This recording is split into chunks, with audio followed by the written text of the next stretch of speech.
Good afternoon, everyone, and thank you for joining us for today's webinar. My name is Josh Vickers, and I'm with RTI International's Forensic Technology Center of Excellence.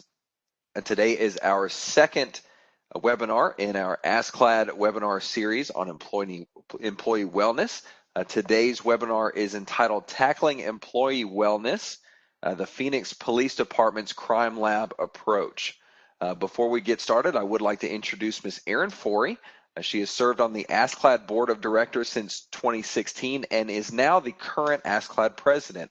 She holds a certificate in laboratory management with an emphasis in forensic science laboratory management from the University of California, Davis Extension. I would like to hand the microphone over to Erin for some opening words. Erin?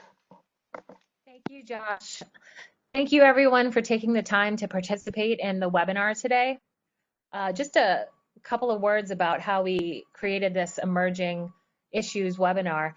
As you all know, annually ASCLD has a symposium where we bring leaders together to learn about forensic management and leadership.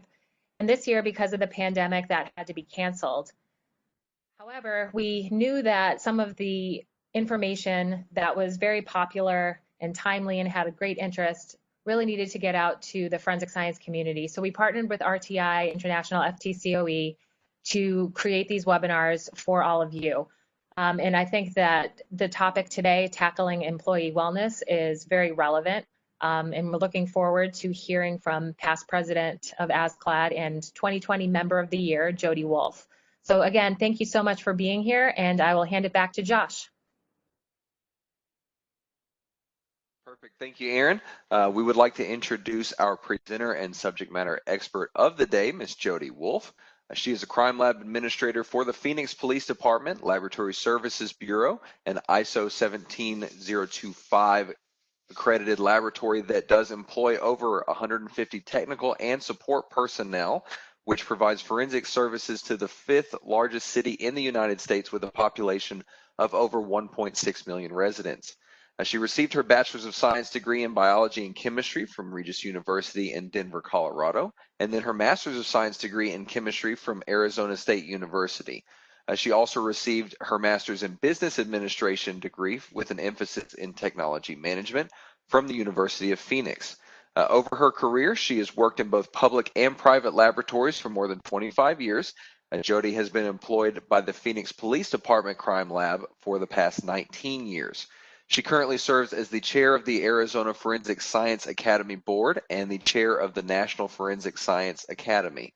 She has also held many leadership positions within the forensic community, including the president of the International Forensic Strategic Alliance and the president of the American Society of Crime Laboratory Directors.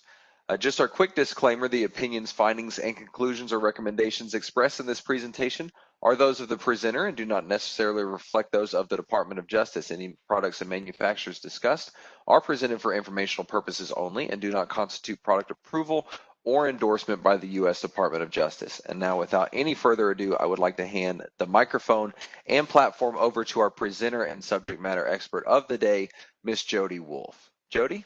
Thank you both, Josh and Erin. I appreciate the very warm welcome, and it's great to hear voices from our profession across the United States. Before we began today, we were catching up. Erin's in Boston, and I'm in Phoenix, and Josh is in North Carolina with RTI. So it was great to be able to share some perspectives. So I'm really looking forward to today and being able to get started. Let's see here if I can navigate sharing the screens. There we go. Did it work, Josh? Yes, ma'am. It came up. You are good to go. All right, perfect. So today we're going to talk about tackling employee wellness. And as Erin mentioned, this has been a topic of great interest for us, not only in the forensic profession, but as right here in Phoenix. As always, we have that disclaimer out here. These are my opinions. They are not those necessarily the Phoenix Police Department or of ASCLD, and they are intended to share information. Our goals for today are to really what I want to be able to do is to inspire you to think about employee wellness. If you've been in this profession, whether you're at the beginning of your career or at the nearing the end of your career, we have evolved with regard to what we think about employee wellness and mental wellness of those that practice in the criminal justice system. And so I really want to inspire you to think about it within your own institutions and those programs that you can take advantage of or potentially start on your own. We are going to set the foundation by providing an overview of employee wellness, as well as a discussion of self-awareness. If you're a leader within your organization, you also have a responsibility to take care of yourself, as well as those that you are responsible for. So we never want to lose sight of that. I think leaders a lot of times have a tendency to forget about taking care of themselves because they're so invested in taking care of their teams. But it's important, so we're going to talk about it.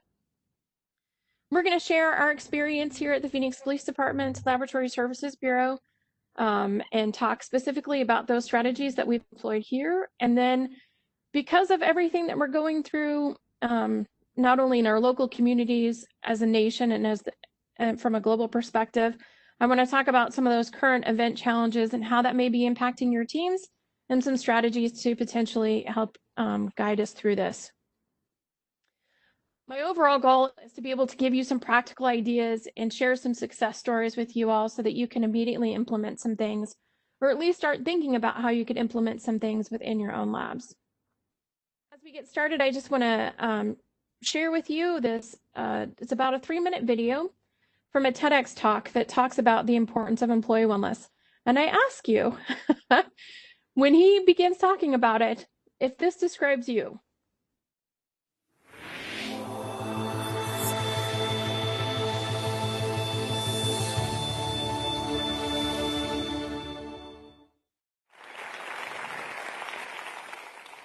What's it like to work where you work? School, somewhere else? Busy, right? Everybody being asked to do more with less. Hands up who gets their work email on a device at home. Hands up who sleeps in the same room as that device. Hands up who works evenings and weekends just to do more work the next day. Hands up who sometimes wakes up in the night, thinks about work, can't switch off, speaks to the phone before their family in the morning. Yeah, early signs of stress, okay, sorry to tell you. Hands up who is so busy they have their breakfast on the toilet. No? Good. Just my brother-in-law then. That's reassuring. But most of the things that I talked about are common. It's the new norm. Before we leave the house in the morning, our rucksack is half full. It's no surprise then that a third to a half of us will experience some kind of stress, anxiety, and depression during our working lives. Those conditions are common, and they are responsible for 30% more absence than anything else, including musculoskeletal and physical injury. 30% more. And yet we struggle we struggle on. See, I review workplaces and how they support people or not on mental health. And I've interviewed more than 170 people and looked at the information from 15,000 survey respondents. And mental health is complex, but this much I know.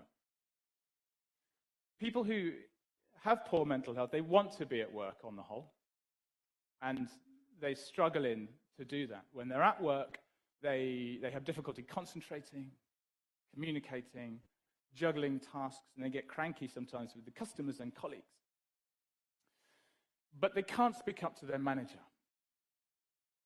The manager doesn't know how to have a conversation. The employee doesn't know if the manager is going to support them or stigmatize them or say, well, we're all stressed, mate, or manage them out of the organization.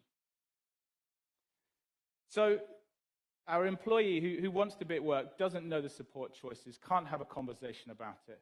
They feel significant stigma, sometimes from the organization, sometimes from themselves, and it just rumbles on, right? They don't take the time off that they need, or if they do, they give a different reason for that absence. And here's one of the reasons, because We just don't talk enough about mental health in our workplaces until we're past breaking point. So I hope that some of that strikes a chord with you. I know it did for me the first time that I viewed the video, as I was looking for materials that I could share with you all that really set the stage for me. I can't tell you how often my parent organization said to us, we need to learn how to do more with less. We need to be more efficient. We need to learn to streamline. We need to leverage technology to help us to do more. And so I have my work email on my phone, on my iPad. I sleep with it in my bedroom. I get text all night long because we're 24/7. It's constantly with me. And so this idea that we are so connected, and the environment that we work in, especially given current challenges and current events, along with the profession that we're in, can really create some legitimate stress, distress for our employees. And so what do we do to help them and help ourselves under these extreme conditions? So that's what we're going to talk about today. Why are wellness programs important? What do they do? Well, we know that research tells us that when we are able to support the wellness of our employees, and I use wellness in a holistic capacity, and we'll talk about what that means, but not just mental wellness or emotional wellness, holistic capacity, that our employees are more productive. We have a higher employee morale. We're able to recruit more people because you want to go work where it's a good place to work, where you have value. We end up retaining more employees. Our health risks are reduced, and we have more camaraderie among workers. So what kind of programs are these? Like I said, it goes beyond just mental, emotional. We're talking about physical and financial. And here's a sampling of some programs that even your parent agency may be able to provide to you: money, body, emotions, mind, beliefs, relationships with the community, continuing education or career education. These are all things that could be potentially provided by your parent agency. But do you have things that you do within your laboratory, which could be a subset of a broader government agency or even a private laboratory? What do you do to help your employees? Do you acknowledge that employee wellness is important? Do you talk about it? These are all things that I want you to think about as we go through the content today, because as I mentioned, research statistically demonstrates that there is value in having healthy employees. There's also been a lot of work in this area within the forensic community. Very recently, I told Josh as we were preparing today that I was putting a plug in there for FTCOE's one of their webinar series that deals with forensic workforce resiliency, that addresses vicarious trauma and compassion fatigue, and it also addresses workplace stress webinar. And I would say that at least in my experience, there has been growing awareness of the importance of these types of programs within the criminal justice community, very targeted to first responder arena. I know here locally in Arizona, just over a year ago, there was a state statute passed that provided benefits to first responders. Unfortunately, they dealt only with sworn first responders, not those others that are members of the criminal justice community that participate in that process, that are also equally as affected by these types of events, like forensic scientists, crime scene investigators or crime scene specialists, 911 operators. There's some significant trauma, and so there's been a lot of work done in this arena, and in particular, growing awareness of the importance of these programs within the forensic science community. I will tell you, when I started almost 20 years ago, September will be 20 years, there was pretty much a stigma associated with using these resources. And what resources was counseling, and it was almost a punitive type of referral. If you had to go to counseling because your supervisor said you needed it, it was punitive in a certain form. And so I can recall, and I'm being really transparent with this, that we have used humor and oftentimes really probably appropriate humor to the lay community about how to deal with this type of stress, along with compartmentalization. That will only get you so far. You need more resources than that to help your organization, your agency, and your workforce to be healthy and resilient. So there's some excellent resources through the FTCOE, and you can access that on the FTCOE website. And there's a whole webinar series. You just have to register, and then you can view the archived presentations. They are excellent. But here's some ideas of things that you could potentially do within your own laboratories that are not as enterprise oriented as, like, let's say you could get reduced cost membership to a health club organization within your community. These are things that you could, and these are just ideas that you could do within your own laboratories to help support that idea of employee wellness. Flexible schedules. There was a study done not too long ago that targeted forensic science professionals and those attributes within their work assignments that they valued the most, that contributed the most to their well-being, and flexible schedules was #1 on the list. So this really affords them the opportunity to identify a work-life balance that works best for them and their families. I think that really holds true right now, given the situation that we are in with current events with the pandemic. So I encourage you to think about that as you look at building parameters for your teams to be successful. There's other things like quiet rooms, acknowledging that employee wellness is important within your institutions, and then affording your employees the opportunity to practice it while at work.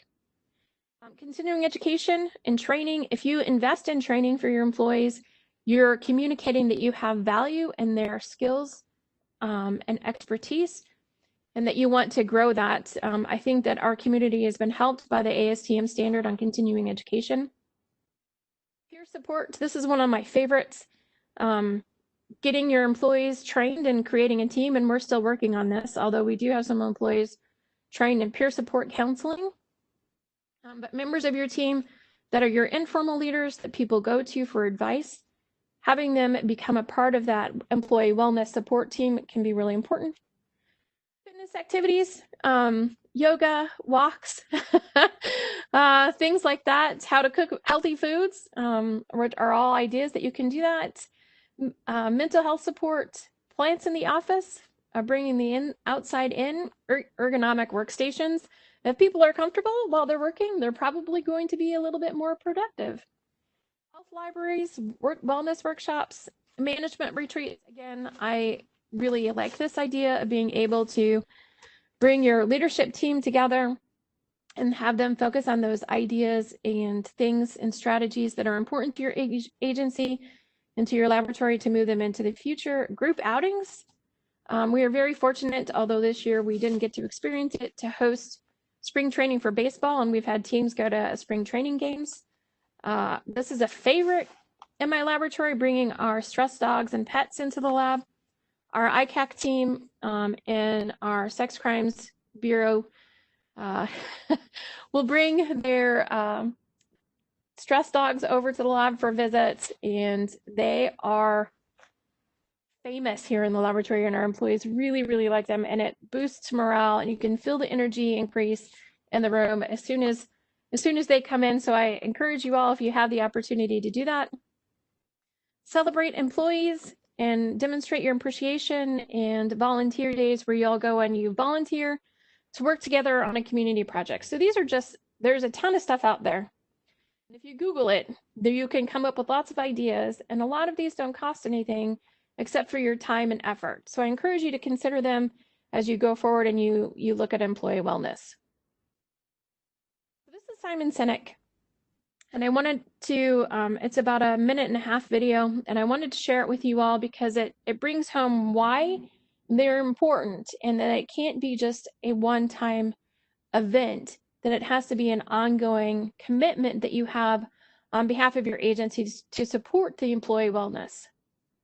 When you go into organizations and you talk to leaders and tell them about bringing meaning and purpose for their employees, and they tell you, oh yeah, we've got a well-being day Yeah. that we organise once a year. We've got that covered. Yeah. Like, what would you want to tell them? When people say to me, well, we have a wellness thing, we got that covered, my response is about consistency versus intensity, right? So if you stop brushing your teeth and only go to the dentist twice a year, will your teeth fall out? Yes, they will, right? You cannot go to the gym for 9 hours and get into shape. But if you work out every single day for 20 minutes, you'll absolutely get into shape. I just don't know when. And the reason companies like intensity is because it's easy to measure. We had the event, we hired the speakers, we gave them a certificate, check, they're all leaders, right? But it's the daily little things. It's the tons and tons of just innocuous things. That is what builds up. Like brushing your teeth. What does brushing your teeth for 2 minutes do? It does nothing unless you do it every single day, twice a day. And it's consistency that we forget about. Yes, you need intensity. You still got to go to the dentist. But it's this balance of intensity and consistency. And too many companies think they can solve a problem with intensity. And I challenge them to consider the consistency stuff. So I really like Simon Sinek. And if you've ever participated in the ASCLD Leadership Academy, either level 1 or one level of the 2, things that an infinite mindset, you'll know that we're huge fans of Simon Sinek. And he creates this philosophy that talks about the importance of why we do what we do. And employee wellness can't be a single event. It can't be, oh, we held a wellness webinar on how to shop for healthy foods. It has to be a more holistic approach. And just like we talked about a few slides ago, that when we're talking about employee wellness, it goes beyond just mental or emotional. It includes your physical and your financial well-being. When you talk about implementing employee wellness strategies within your agencies, it can't be a one-time deal. It can't even be once a year or twice a year. It needs to be incorporated into your organizational culture. You need to create awareness of it. This can be done explicitly and implicitly. Explicitly through those wellness webinars, implicitly just by the way that you interact with people in the hallway. How are you doing? How are your kids? How's everything going? How was your drive-in today? It's about those consistent strategies, actions, and efforts that you take to interact with the people that you work with, either your team members or your colleagues, that continues to support not only your wellness, but their wellness as well. If you're a leader within your organization, though, you need to make sure that you balance your organization's needs with also your employee needs. It'd be great I think sometimes to work at Google, where you can show up anytime, you can walk around in your socks and work in a beanbag. But we have a responsibility to our community, and we have a service that we provide. So as a leader within your organization, you have to balance the employee needs also with your laboratory's needs. And so there are 3 strategies that can help you bring alignment between these two competing, and sometimes certain circumstances, competing desires to help create that appropriate balance. And the first is moving from individual happiness to collective purpose. If you were to walk into the office area where your team meets or where they work every day, and you were to ask them, what's important about what we do? Why are we here? What kind of answer would you get? Would it be consistent or inconsistent? Of course, there's going to be some variability, but you want to move from individual happiness to collective purpose. Simon Sinek's Golden Circle, you have a significant influence on helping the community, making a difference in people's lives. Whatever that mission is for your organization, do your employees know it, understand it? Do they live it? Is it a part of what they do every single day? So when they're receiving evidence, they're writing reports, doing a tech and admin review, doing a color test, do they understand the contribution that that action has to the organization's mission, to why they're a part of the organization? You also want to move from engagement to ownership. You want to create an inclusive environment in which every employee has responsibility to the service that we provide to the community. Allow the employees to problem solve with you. If you are always the problem solver and you always provide the solution, what responsibility do they have for the outcome? They don't. You do. Well, that may, I think a lot of us, especially when we're new to supervision, feel like when people come to us with a problem or an issue, we're the problem solvers, right? We have to be the solution makers. We want to create this opportunity for our employees and our team to really have ownership of what we're doing. Invite them to problem solve. Invite them to be a part of the solution. What ideas do they have? What would they like to see in the outcome? In my experience, it generally ends up being a better outcome than if you provided the solution to them. And if you're always providing the solution, how do they develop leadership skills to someday take over for you, to lead the organization? They have to have the opportunity to build that skill set so that there's continuity in that leadership and that culture and that execution of the mission for your organization. We want to move from promotability to visibility. I know that within a lot of agencies within the forensic science community or government or publicly funded laboratories. So it's really hard because there's limited opportunities to promote. Often because we have very long careers, we have employees that stay with these agencies 30 plus years. There's limited numbers of leadership, formal leadership positions within agencies where employees have tenures that long. And so when you have employees that start their careers with you, they're super excited. They want to be a part of the team. They're ready to be a forensic scientist. They have a passion for science and they want to help their community. They get through training, they start doing casework, they may make it through their first promotion, and then it's like, okay, now what? Am I going to be at this level for the rest of my career? It could be 10 more years before they promote, depending on how your agency does their promotions and whether they're competitive or non-competitive. Those career development opportunities may be limited. So move from promotability to visibility by creating opportunities for acknowledgement, recognition, and appreciation for employee achievement. That also helps build that skill set that through experience, knowledge acquisition, and execution that enables them to be future leaders. So let's talk a little bit about employee appreciation. How many of you have Employee of the Quarter? Have some sort of employee appreciation program? If you do, that's great.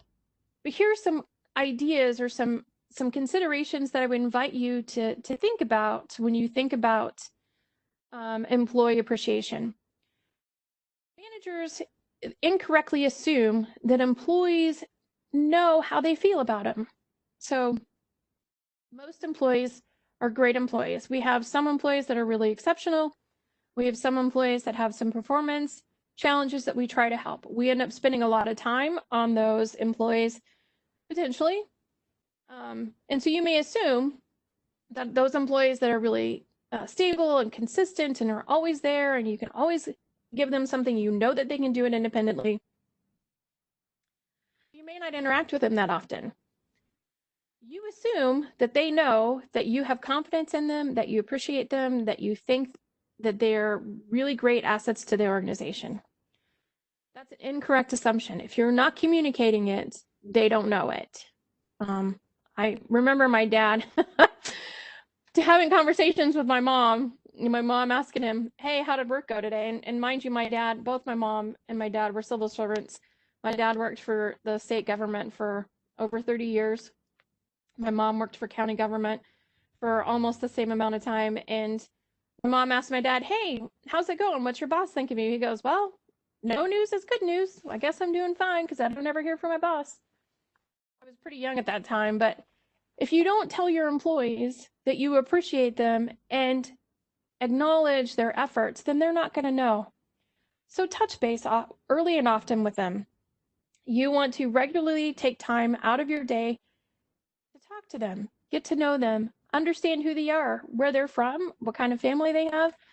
respect if employees don't want to engage in that type of casual relationship with you, but you still want to touch base early and often with them. Make a connection with them. Give balanced feedback. So employees want to know what they're doing well and what they can improve on. So if you always tell them positive things, which may be absolutely warranted, great. But you also want to provide them opportunities to expand their horizons. That isn't constructive criticism. That's given when the time is appropriate. But you want to help them expand and continue to grow. Address growth opportunities, as I mentioned. Another opportunity would be to offer flexibility and independence. As I mentioned, when we look at the research, in particular on the forensic science community, about those attributes that employees identify that mean the most to them and their employee wellness and their morale is flexibility and independence. Do I have the autonomy and independence to make decisions? And do I have the flexibility to manage my own work, manage my schedule in a flexible environment? Make all of these strategies a part of your habits. Make it a part of your routine. Engage with your employees. This is all free stuff. I didn't talk anything about buying Starbucks gift cards, although I really do like them. I'm talking about being positive. It's contagious. Be human. Engage with your employees. Build relationships. Be honest and transparent. Acknowledge when people do great things. Acknowledge them broadly. On the other hand, there are some things that you need to avoid. Appreciation needs to be specific and genuine. Meaningful expressions of appreciation are timely, relevant, and sincere. If you're not good at this, don't suddenly change your appreciation practices. Gradually shift. And what you can do is even acknowledge to your team, hey, I'm not that great at this, but I'm really trying to do better, so that you help explain the shift in your approach. Avoid sweeping generalizations. They come across as insincere, and the goal here is to be sincere.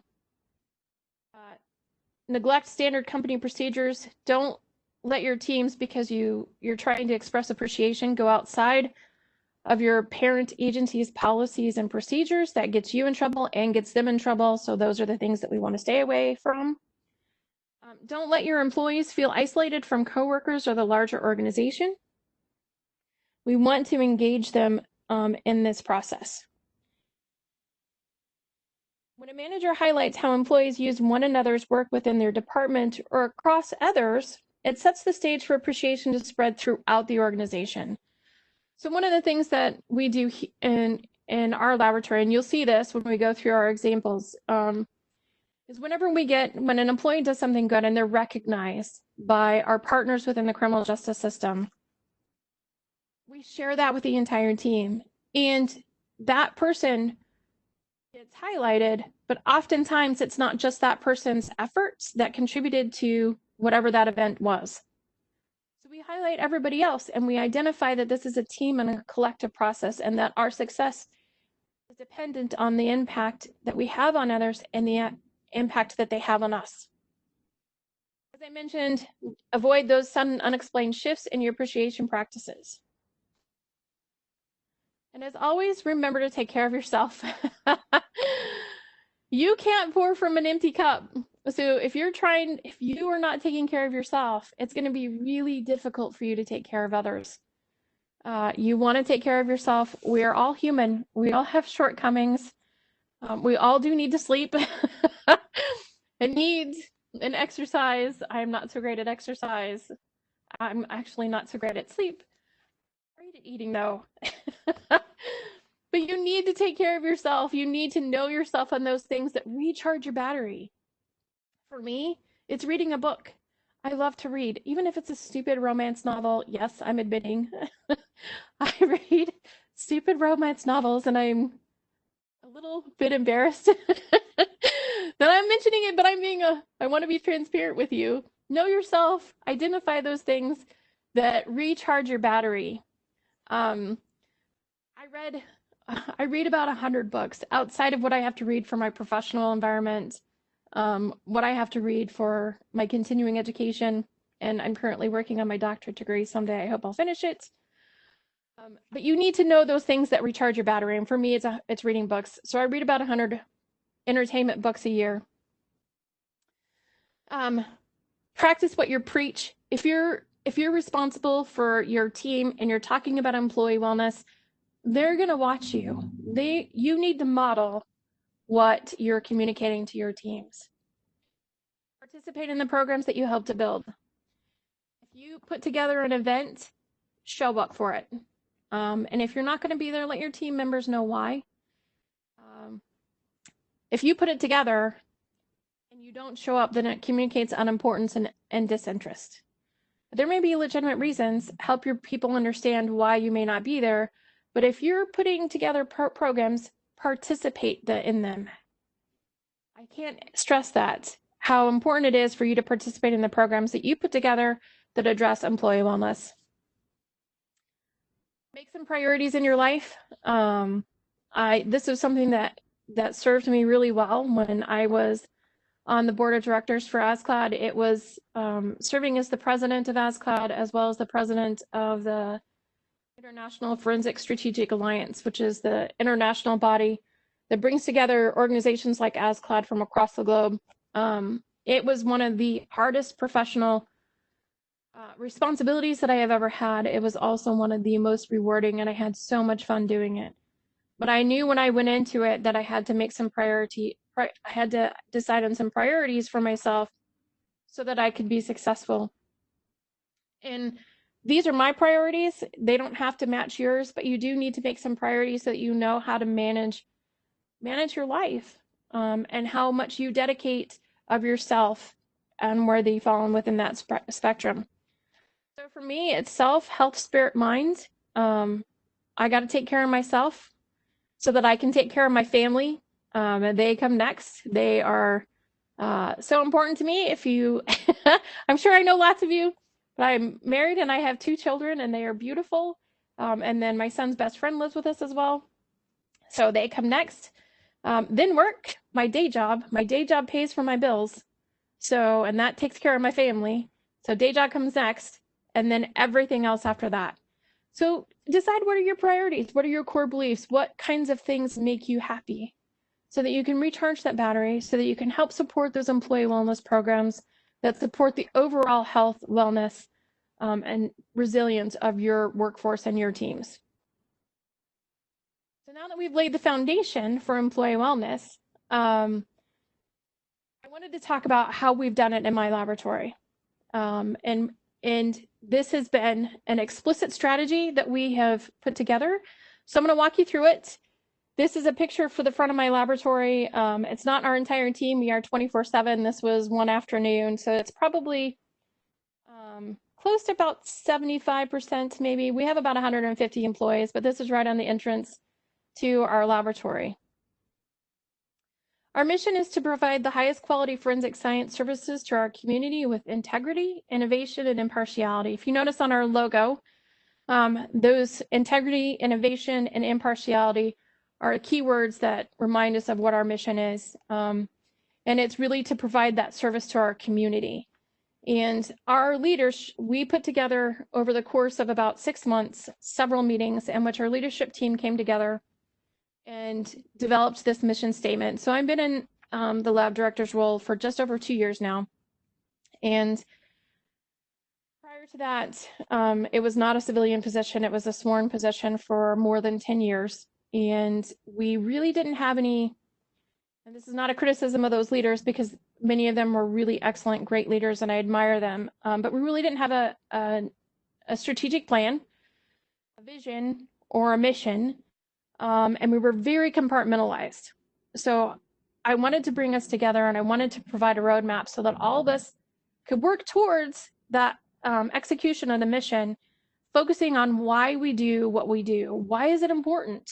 What are we doing? And integrity, innovation, and impartiality is what my leadership team decided were really important to us. And you'll see that in our overall strategic plan. I'm happy to share it with any of you who are interested because it is much broader than what I will share with you today. We're only focusing on employee wellness, which was just one of the strategic objectives that we came up with. So this is our mission.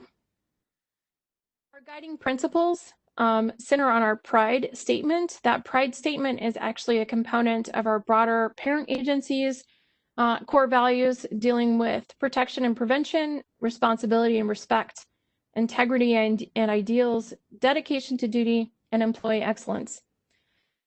And out of these guiding principles, in support and achievement of our mission, we came up with the strategic plan. So this outlines what our strategic planning process was.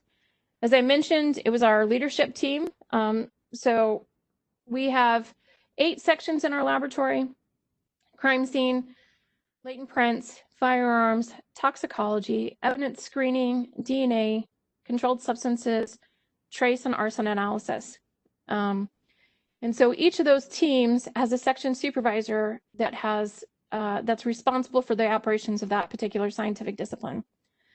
So we brought them together along with the leadership of our admin team and went through the strategic planning process. And it took us about 6 months. So when you do strategic planning, it's really hard to accomplish in just a few hours. I encourage you to do it over a period of time in an iterative manner with lots of feedback opportunities for the team to be able to tweak and adjust.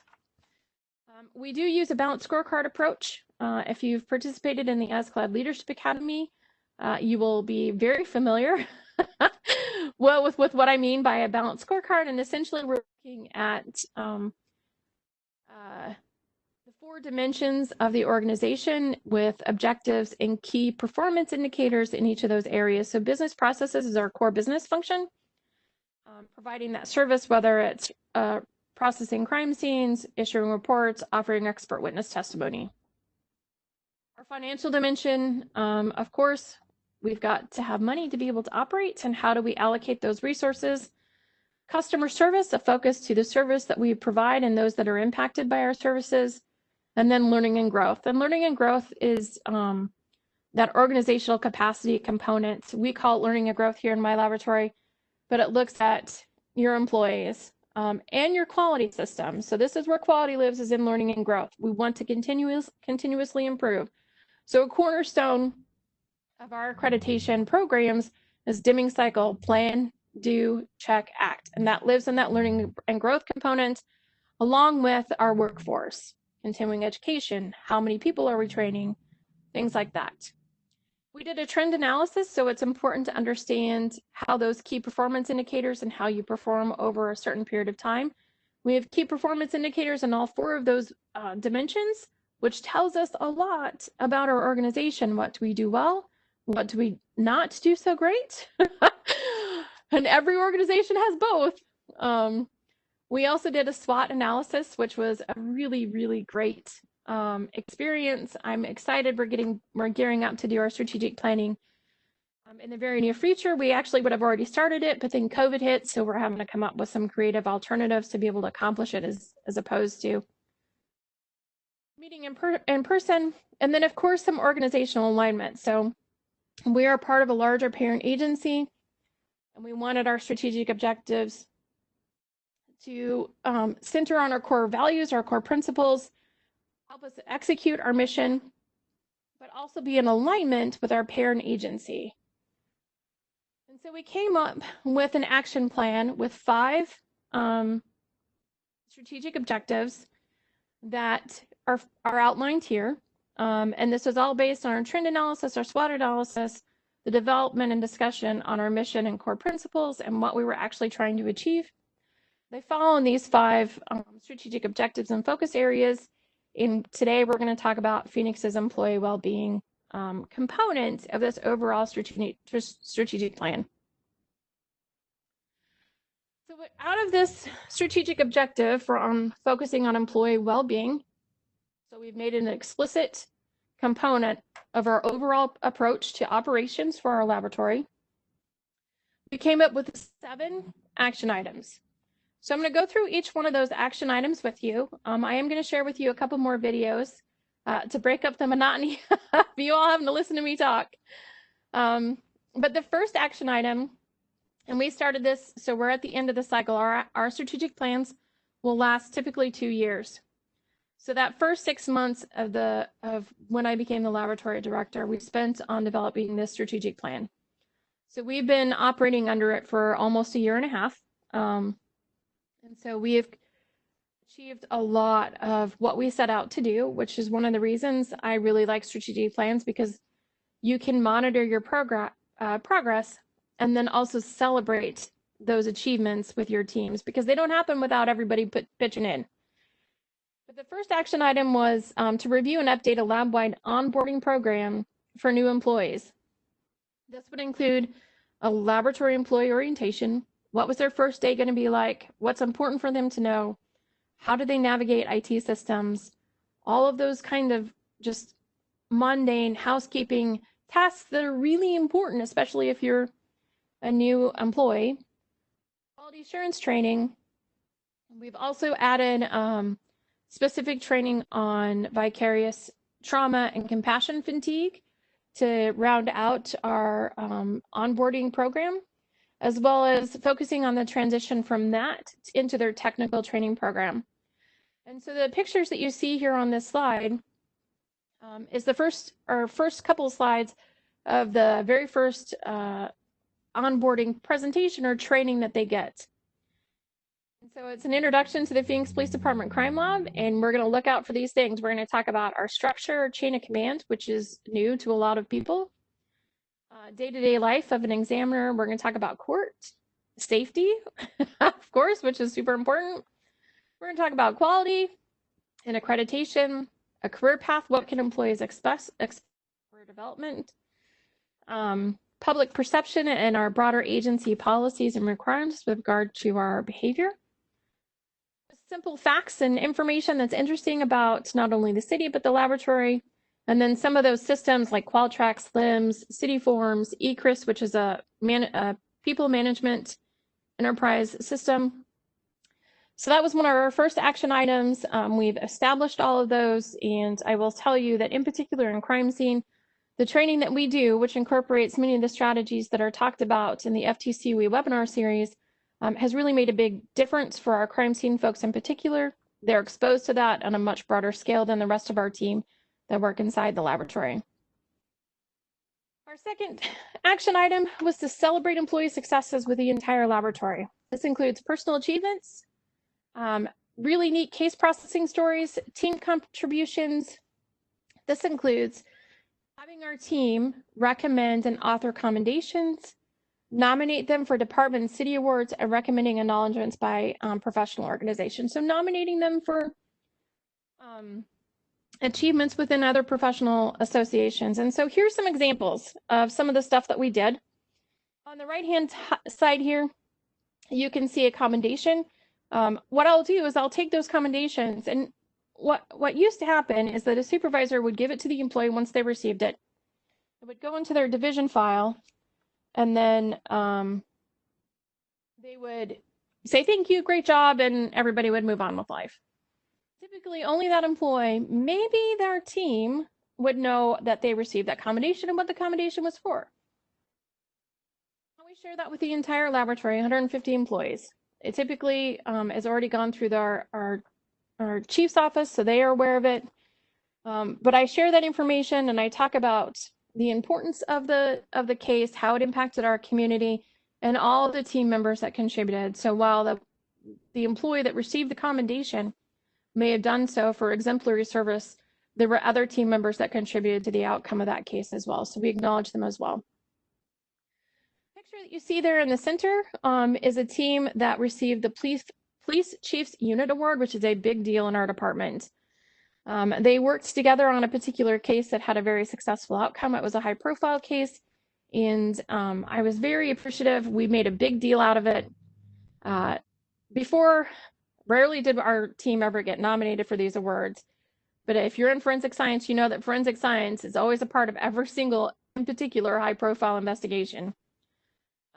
And rarely do they ever get presented in person. And so the leadership team for our police department and the investigative leadership team came over and presented certificates to every employee and we invited the entire laboratory to participate and witness this really great event.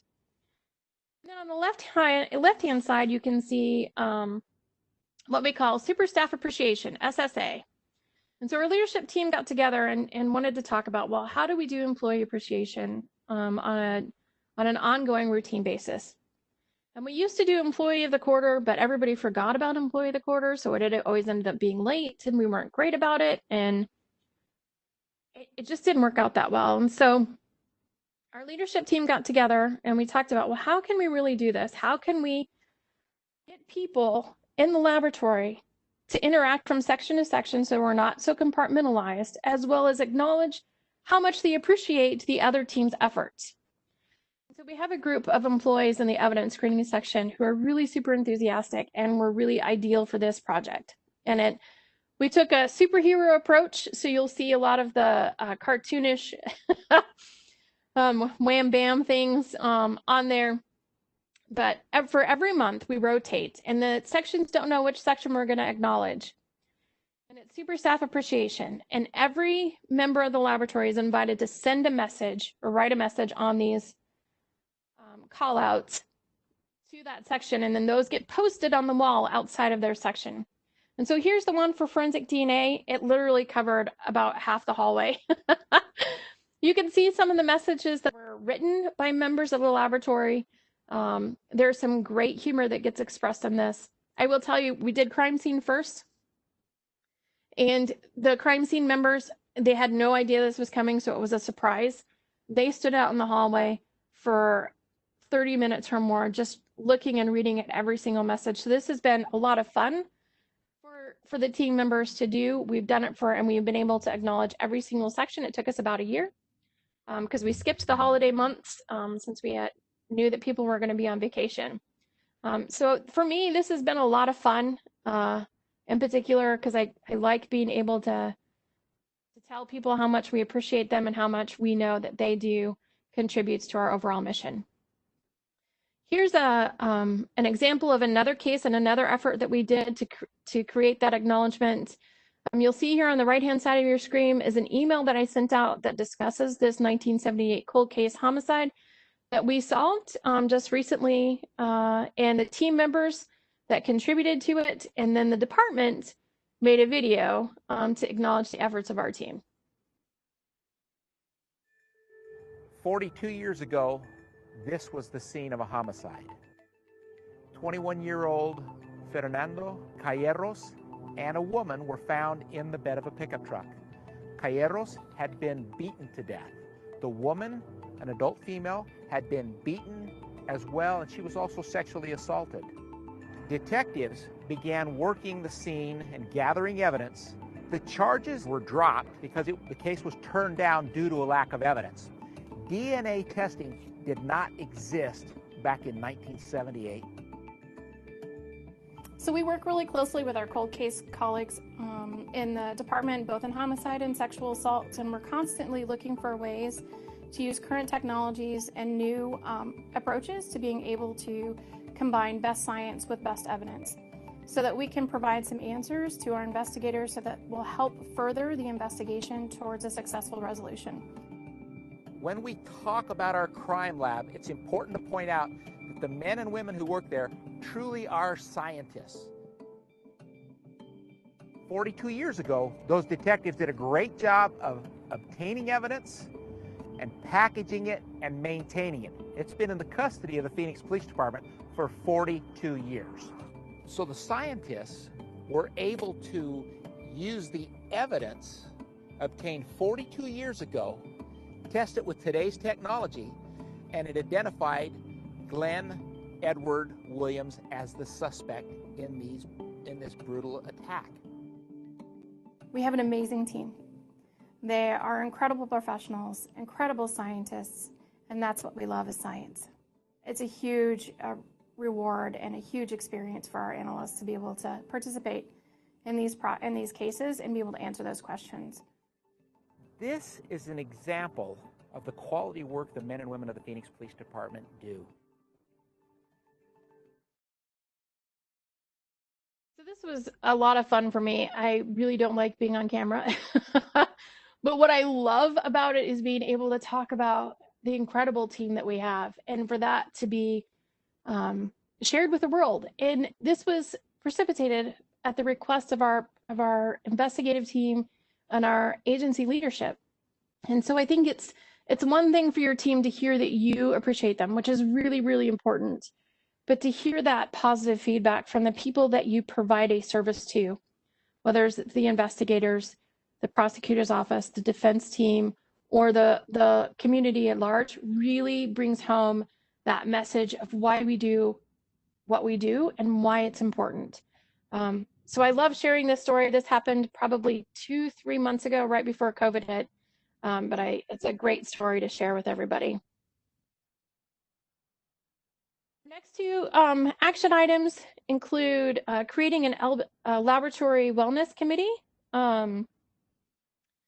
They coordinate and facilitate employee well-being events each quarter and disseminate the information from the City Wellness Committee. So the city, because we're a local agency, has a ton of programs dedicated to employee wellness, physical wellness, emotional wellness, and financial wellness. We focused on those that deal with physical fitness, and our team, our laboratory wellness committee, made sure that that information was disseminated, that people knew how to get involved and participate in them, as well as coordinated specific activities for the laboratory. So what have they done? They brought in speakers to talk about healthy cooking and innovative ways to be able to get your family to eat really healthy foods. They coordinated walks that happen early in the mornings, which is important here in Arizona because that's about the only time that it's cool. Where people as teams they'd sign up and they'd go for a walk. They did a scavenger hunt that was all over downtown Phoenix, and it focused on those things that were important about Phoenix. So there's lots of ways to help support this within your own teams that, again, don't cost any money. They just take effort and permission. So you have to permit them to participate. Again, go back to what I said earlier. You have to balance that with your laboratory's needs because it's fun to do all this stuff. Well, we still need to serve and execute our mission. The next action item on here was to partner with our department's employee assistance unit. We wanted to provide training specific to them and connect them to resources that focus specifically on mental and emotional wellness. And we talked about some of those resources in the broader community that focus on vicarious trauma and compassion fatigue, but what do we have locally available to us? Here's a flyer from a conference that was held that talked about Arizona First Responders Responders Wellness and Safety Conference. So this, along with that statute that I mentioned previously in the state of Arizona that talked about benefits that first responders were really entitled to, sparked a discussion at the same time that we were working on our employee wellness action items for the laboratory. And it sparked a discussion with the 911 community, both in police and fire, as well as with our main city HR department.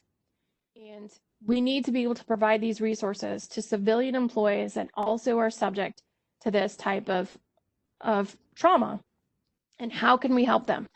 And so the city, to the city leadership's credit, formed an interdepartmental committee that was to develop strategies specific to civilian needs when it comes to vicarious trauma, compassion, fatigue, in the execution of their duties in the criminal justice system. And so we've come up with some great recommendations. Those recommendations haven't been approved yet, but we are close. They have to be, I think they're being presented to the city manager's office, but like many other things, that has sort of been hijacked by everything else that's been going on. But I still think it's a huge win for all of us to be able to have acknowledgement of that this is a real issue, and two, that there's going to be real services available to our employees to help them. Our next action item is to conduct laboratory team building and cross-sectional activities to promote the development of work relationships and communications. So how do we get out of our silos? And we've been able to hire some people, and if you've worked in a section for a really long time and another section hires an employee, You're like, who is that? How do we know them? What do they do? How can we get them together to meet each other, build relationships, team build?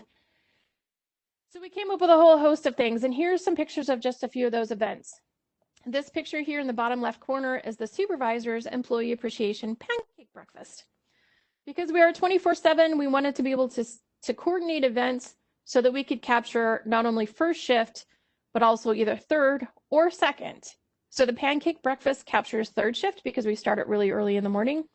The supervisors make all the they buy all the stuff to make the pancakes, they make all the pancakes, they serve the employees, and we invite our departmental leadership to participate. And so all the chiefs come over, which is a big deal, and they get to meet our employees get to see them because we're in different buildings. I can't tell you for how many years we've been in this building since 2007. And until I became the laboratory director, it was very, very rare for our line level employees to be able to actually see and interface with the chief's department or the chief's office. And so it was important to me to be able to bridge that gap and create some face time for our employees to interact with the chiefs, as well as the chiefs to interact with our employees. And so we invite them to every single one of these events. We've done such a great job that the chief's office is constantly asking when we're going to have them because they really enjoy coming over for them. But that's the supervisor's employee pancake breakfast. And we did a, what do they call it? You take pictures in a room. I can't think. Oh, photo booth at our Christmas party. So that's been huge. Crime scene sets set up and they play photographer. We had them. It's become such a popular component of our events that they buy props and make props to go along with it. We had our ugly sweater theme there. We hosted a barbecue 1 year. So that's all and it was wonderful. It was just hamburgers, but it was great. You can see our teams over here eating and interacting in our lobby associated with those events. These are tons of fun. And I think food makes the world better. So I'm really missing them that we're not able to get our groups together because right now we would be hosting our pancake breakfast. So we're trying to come up with something alternative. And National Forensic Science Week is a part of this action item, has been a really big deal from my perspective. We've really tried to focus on celebrating our employees during this week and the significant contributions that they make to our community. And so here was a surprise for our team. In the 2019 During National Forensic Science Week, we wanted to take this opportunity to say thank you. The work you all do does not go unnoticed. Whether you're inside the crime lab, out at a crime scene, do know that our investigators and our communities knows and feels that you all are making a difference, which is why we're one of the top labs in the nation. You all have processed roughly 25,000 lab requests, which is associated with 73,000 items of evidence. Wow, that's amazing. So we just want to say thank you. Thank you for what you do and know that you're greatly appreciated. And that, folks, was Chief Jerry Williams. She is our chief of police. She made that video for us as a surprise during National Forensic Science Week in 2019. It was a big deal. And it gives you an insight into her personality. I'm very lucky to be a part of this organization and to have leadership that has been so supportive and has really empowered me to do the things that we've done in our laboratory to help support employee wellness. Here's some additional pictures from National Forensic Science Week this past year. Not only did we make the departmental newsletter, the message from the chief, we ran stories on Facebook and social media, Instagram, Twitter, all week long about the laboratory. We made it into the city's newsletter, which is how we ended up with some stickers. So our emblem that you've seen throughout my presentation was provided to the city when we ran in the city newsletter. And the streets department, who makes the signs, the traffic signs that go on the side of the road, thought it was such a cool emblem logo that they made out of leftover materials, made stickers of that reflective street sign material of our logo for every employee of the laboratory, and just did it for us out of the goodness of their hearts to celebrate National Forensic Science Week for us. So you can see how contagious this becomes. We started very small and very low, and now we're across the entire city. We had leadership. We had an ice cream social that week. And this gentleman right here in the blue shirt is the commander over our Violent Crimes Bureau, leading our homicide and ag assault and armed robbery units. And there's me right there. This is a lieutenant from that same bureau. We had the leadership from our investigative teams come over, and they served ice cream to our team. And it was such a great experience. We had another photo booth here. That's me. That's my boss in the uniform, and all the people around me are all commanders. So they're my peers within the agency of other investigative bureaus that are part of our department. They came over and we had a great time. This wonderful lady right here, we played cornhole, so we allowed people to play games. We gave them an afternoon of just being able to have fun and cut loose. The assistant chiefs, she was one of the assistant chiefs over our patrol division. They played cornhole with us. They dressed up, although my boss looks like it's a little bit painful. They really got into it with us, and it was a ton of fun. Our two final action items for our employee well-being strategic objective was to publish a quarterly laboratory newsletter.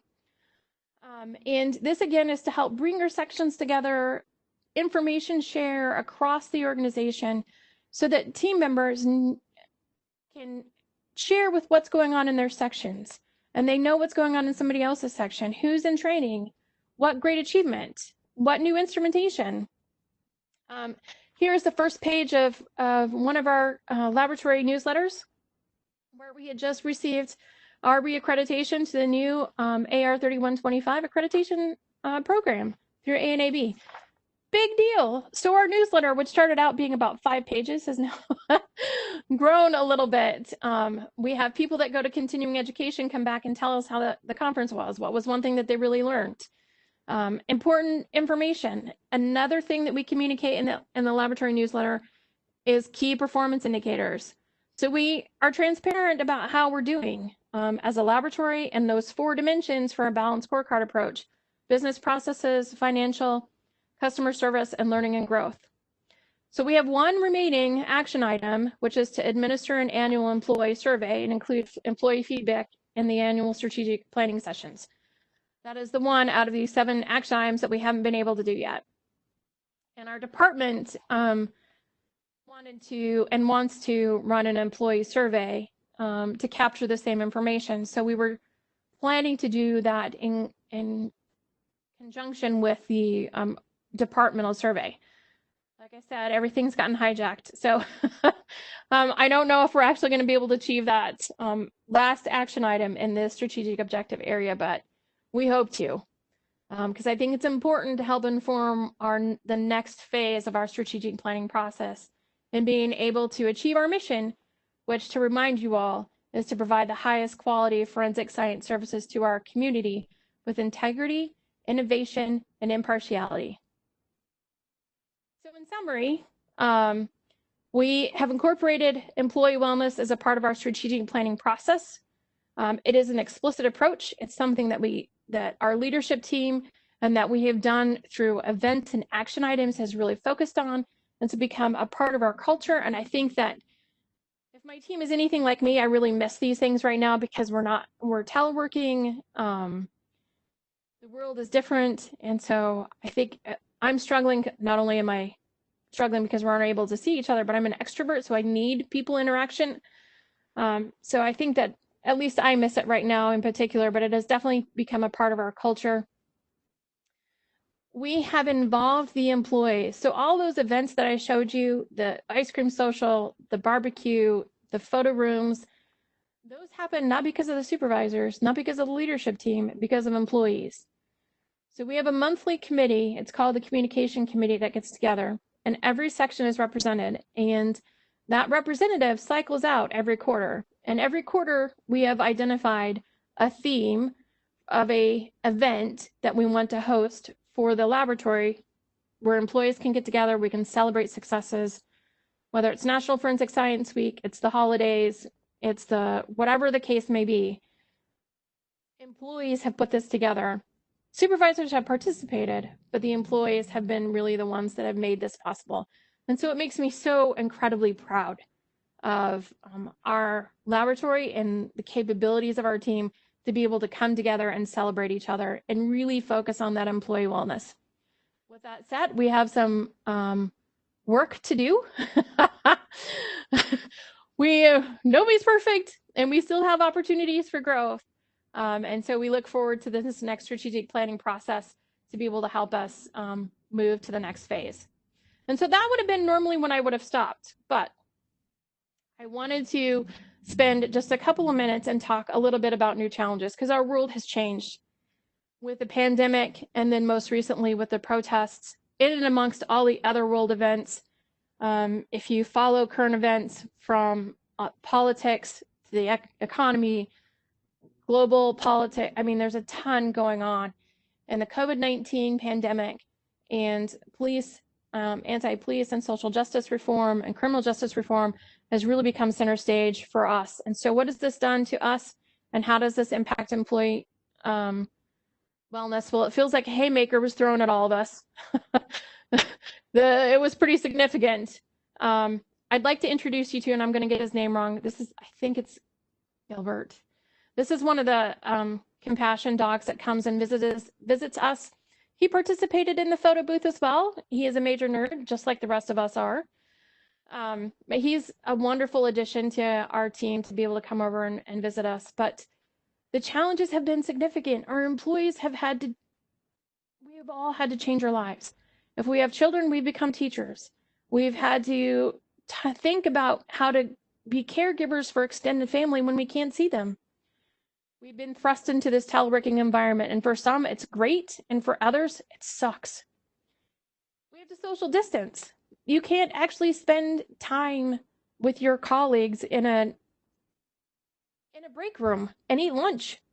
Our schedules have been all over the board, in particular for us in Phoenix, because the laboratory is right across the street from police headquarters. And guess where all the demonstrations have been? Right in front of headquarters. So we've had to adjust schedules for employee safety. We had to move crime scene away from the laboratory so that they could operate and get in and out of a facility to respond to crime scenes and not have to navigate protesters. We did experience some criminal damage. We had tons of graffiti on our building and in our courtyard in front of the laboratory, which really affects us because this is our work home. And to see it treated that way was really disheartening for everybody. And there's been some violence. Thankfully, after the first initial few days of the protests, everything in Phoenix proper, and in particular downtown, have been fairly non-impactful and have been violence-free and very peaceful. And we celebrate that along with the community. But how do you deal with this? You're going to have employees that fall in one of these groups. They're going to be worried, they're going to be affected, they're going to be bereaved. And everybody's tired right now. I'm tired. I'm tired of always having to, when's the next challenge going to hit us? Our worried group, they're healthy employees, but they're anxious. In this group, you're going to have those that minimize the severity of what's going on and those that maximize it. The key is to try and find a balance. You're going to have employees that are affected either because they've personally contracted the virus or a loved one has. And then you're going to have those that are grieving right now because they've experienced loss. Either because their partner may have lost their job, they may have lost a loved one. And so these are real things that our employees and we are going through. And because it's been one hit right after another, we're all hitting that limit from a fatigue perspective. So here's some recommendations for you to help your teams navigate this. Communicate, communicate, communicate. Especially in a telework environment, you have to go that extra mile to share information. Be creative and come up with things to get things done. I mean, my goal is to add up all the emails, not even other messages that we have had to communicate to the entire laboratory team since the pandemic started. It's going to be in the thousands. So communicate with your team so that they have the information. I encourage you to practice compassion, patience, and understanding. This is above and beyond anything any of us have ever experienced before. I encourage you to be vulnerable. My husband has an autoimmune disease, and so he's a high-risk category. I worry about him, and I'm open about that. There, you have people that either themselves are in high-risk category or have loved ones that are in a high-risk category. It's going to be normal for them to be worried about them. Try to be as flexible as you can. Also, one of the things that can really help your team and yourself is find a meaning. Why are we here? Why are we still at work? Why do we show up every day? Does the work that we do still have an impact in our community? Absolutely. Reframe the situation. So before this started, about 3 times a year, I get a question, can we telework? And the traditional response from the city has not been very supportive of a telework assignment or opportunity. This proves that we can telework. Now, whether that will end up in a long term and the frequency at which we will do it, that's still to be determined. But I think that we can, it's demonstrated that we can do it. We can telework. Try to be positive. Live that positivity for your teams. Find achievement and acknowledge that achievement. So these strategies that we talked about for employee wellness and recognizing and acknowledging your employees for doing a job well done, continue to do that. If you need help and get those resources. And of course, always practice self-care. You need to take care of yourself now more than ever because you're responsible for taking care of so many others and they depend on you. So make sure that you're available to them by taking care of yourself. And with that, I want to express my sincere appreciation and gratitude to all of you for participating in the webinar. It's great for me to be able to share these things about my agency that I am so incredibly proud of. I love being a forensic scientist. I love being a member of this agency, and I am humbled to have the opportunity to work with my team members and my colleagues here in Phoenix and be able to contribute to our community in the manner that we do. I provided my contact information for all of you, as well as the website for the Phoenix Police Department. I look forward to hearing from you all, and if there's anything that I can do to help you in your endeavors, please don't ever hesitate to reach out to me. And with that, Josh, I think I think I'm done. All right, thank you so much, Jody. As Ms. Wolf has given you her contact information there, you can also, I'll bring up my slides real quick. You can also find her contact information on the PDF version of the slide deck that we have provided for you back on the main event page. So once we are done here, you can navigate back to that and download that PDF version of today's slide deck. That way you will have all of her slides as well as her direct contact information. Jody, we do have a ton of questions that came in, so I'm just going to jump right into it. So the first one is from Robert asking, so question on wellness during this pandemic specifically. I know you went over it a little bit at the end. Forensic scientists are extremely dedicated to analyzing their cases in a time-efficient and very high-quality manner. How does your laboratory integrate the wellness program with the current COVID pandemic? Does your laboratory offer SARS-CoV-2 testing to employees to monitor the potential spread of COVID once the employees come back to the lab? So that's a great question, and I think that a lot of agencies are trying to tackle the same those same things. And so we have been very fortunate in the city of Phoenix that our broader parent agency, the city government, has afforded that testing opportunity to our employees and has provided a significant amount of guidance with regard to what do we do when we think that we may be experiencing those symptoms? How do we protect ourselves, our family, and our colleagues? How do we get tested? What are the timeframes to return to work? So we've worked with one of the things that I think for us in the laboratory has been particularly successful is we have a safety officer. And one of the things that I did very early on was tap that safety officer to be our laboratory's COVID coordinator. And so all things dealing with from a safety perspective, from an employee wellness health perspective, gets coordinated by that employee. That employee works directly with the police department's safety coordinator, who works directly with the city's broader HR group as well as the county health department. And so we have been very keyed in to resources to help guide a lot of those decisions, as well as resources for testing and support, as well as when we have employees return to work or help those employees who may be supporting other loved ones. One of the things that we did was the city did this, so we didn't do this, but we were the beneficiaries of it, was we are holding leave harmless. So all the schools shut down. We had to become caregivers for extended family, all these kinds of things. And so we needed to be able to afford employees the opportunity to take care of their families and not risk their position or feel pressured to show up to work so that they could have the money to take care of their families. So they are holding leave harmless. So we are working with employees in that capacity. Employees that are high risk or have high risk family members, we are working with them as well. And have put in place teleworking strategies for the entire laboratory. Now, I don't know if you guys are like us, but we were not set up to telework. And so we had to be really creative in being able to get to a telework environment. So we actually deployed 80 desktops. We sent people home with their desktop computers and provided an opportunity for them to remote into resources here within the laboratory. So they have access to resources from a health perspective. They have all of the benefits associated with our insurance, which also provides those virtual health appointments.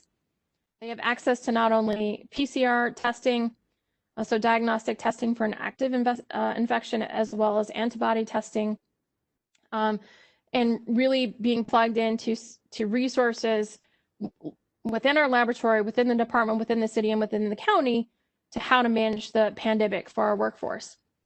What I will also mention is that our employees have been tasked with supporting the Arizona Department of Health Services by also bringing online COVID-19 testing.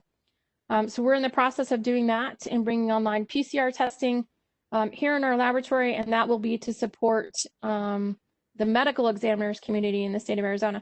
So that was a long answer. I hope I addressed that question for you. If you have any other questions or want to have a dialogue or discussion about it, please feel free to email me. Josh? All right. Next question is asking, what suggestions do you have to get supervisors engaged in wellness when it seems that the supervisors are transferring tons of stress onto their employees? That is hard, and there's not a quick fix. And there are going to be some supervisors that are going to be gung-ho and ready and willing to get engaged. And I think that you take advantage of that opportunity for those that are going to be enthusiastic and optimistic about the process. And as you experience success, those that may be more reticent to do it will eventually get, I guarantee it, they will get on the bandwagon. But there's not one single thing that you can do, but it's like what Simon Sinek said, it's that 20 minutes workout a day. And if you do that every single day, you will get there. So it's that holistic approach. It's doing lots of different things. Whenever you hear a political speech, the speechwriters write the speech so that it can touch lots of different people and connect with different kinds of people. And so it's the same kind of approach that you want to look at from an employee wellness program. You want to try lots of different things, but it's that continual effort. It's not the intensity. It's not the magic wand or unicorn that's going to fix it. You have to do it in small bites, just like you would eat an elephant, one bite at a time. All right. Next question is asking, does your wellness program gear towards both uniform and civilian members of the lab? And if so, is it a one design program or is it a two design program? Great question. In my laboratory, we're almost exclusively civilian. I do have one detective that works in the laboratory. A lot of these resources are geared for both. So our events, our strategies, they would be applicable to a workforce regardless if they were civilian or sworn. Many of our employees are married to sworn. So it's important for, at least it was important for me, for us, because they're an employee, regardless of their sworn or civilian capacity to be able to engage across the board. And one of the things that's been really rewarding is that we have brought our sworn partners to engage in this process with us.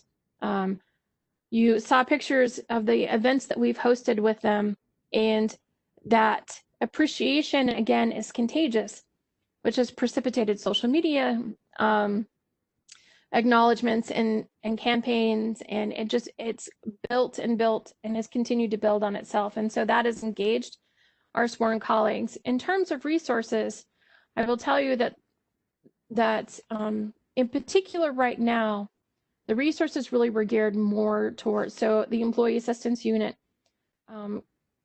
resources to address compassion fatigue and vicarious trauma were really originally geared for first responders, our sworn colleagues. But as those resources were being made available for those first responders, we quickly realized that our civilian employees needed to have access to those same resources. So they have access to the same resources, but instead of being entitled to them and supported through funding initiatives through the city is funding them themselves. And so we're lucky to have that support right now. So while it started out from a sworn initiative perspective, ultimately it is currently available, but it will be more broadly available to our civilian employees in a very similar manner as it would be to sworn employees. All right, thank you. The next question is asking, how do you deal with staff members who do not find the value in recognition programs, also belittle them? Well, that is a great question as well. You're going to have some people that are going to show up to every event and they're going to be enthusiastic and they're going to really, really enjoy these. And then you're going to have some employees that will never show up, that will criticize them. I don't think that's a reason not to do them. And the more often that you do these and the more that your employees, in particular, in my opinion, the millennial generation really enjoys this. The more that you generate that success, it gets people to be engaged. And like I said, you continue those efforts. If you have a relationship with that employee, ask the dialogue, and then let them know it's okay. Participation's not mandatory. The goal is for you to be focused on employee wellness. And if that makes you happy to not participate, okay, I give you the permission to not participate. Be happy. That's okay. There's never going to be an event. Every single one of our events has been voluntary. It has not been mandatory. And so I'm sorry, Josh, I had to cough, so I put myself on mute. And I have my door closed because now I'm freaked out every single time I cough that somebody's going to be worried about me. But it's okay to not have everybody participate. There's lots of different ways that you can reach people. And so when you have that dialogue with that employee, which may be a very difficult discussion to have with them, ask them what they would like, what they want to see. Engage that employee, have them be a part of the problem solution. So maybe they'll come up with a new idea that you can implement. They may not have any ideas at all, but you gave them the opportunity. And that's important. All right, Josh, sorry, go ahead. No worries at all. So obviously this next question is going to vary vastly depending on state and department. I know that we were talking before the webinar, and some things in Aaron's jurisdiction were much different than yours, especially with funding. But for your program specifically, are employees allowed to participate in city offered classes on city time, or must they use their own paid time off?